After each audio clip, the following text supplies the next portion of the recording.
Is there a political hand behind the wave of unrest that is rocking the country?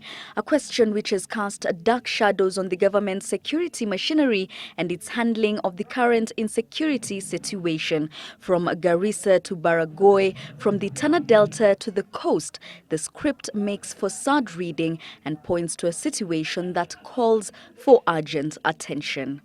I have not ruled out political incitement to these animosities between these communities. That switches focus on just what is sparking this latest wave of terror both on civilians and law enforcement officers. Some of these, animosity are being caused by political incitement in jostling for, position of power. Some communities want to control political power in this county structure. Metito, his permanent secretary Mute Iringo and Police Commissioner Matthew Itere appearing before the Parliamentary Committee on Administration and National Security. Anybody who has undertaken training for 2 years, even a year, the basic training, is adequate to meet any challenges. So could you tell us in terms of planning, because basically something must have gone wrong? The officers who were sent to Baragoi, none of them just left college straight to Baragoi. They have been in the field for, I think, for a minimum of 3 months. This as the Catholic Justice and Peace Commission of the Kenya Episcopal Conference came out to strongly condemn the sporadic escalation of violence in parts of the country. The laxity of the executive in handling the deaths of our security officers is very disturbing.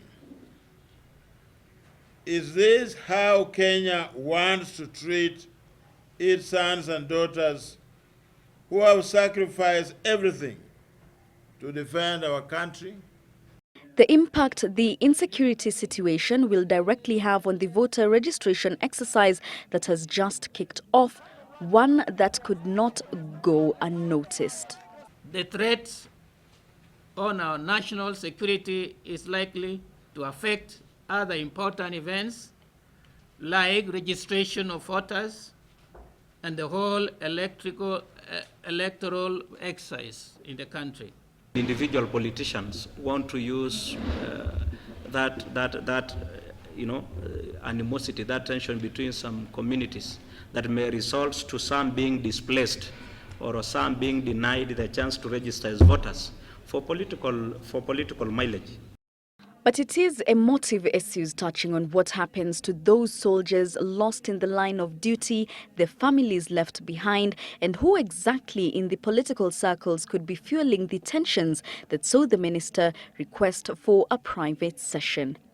Yet as efforts to secure all parts of the country are underway, it turns out that the line ministry is grossly underfunded, as it did not get more than half of the 1.5 billion shillings that it requested in the last budget to cater for operational costs, purchase and maintenance of response vehicles, food rations for soldiers, and the yet-to-be-effected parts of police salaries.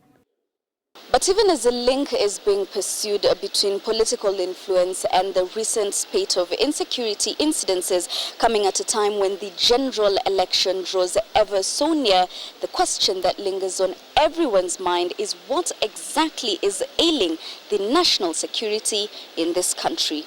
Jackie Marie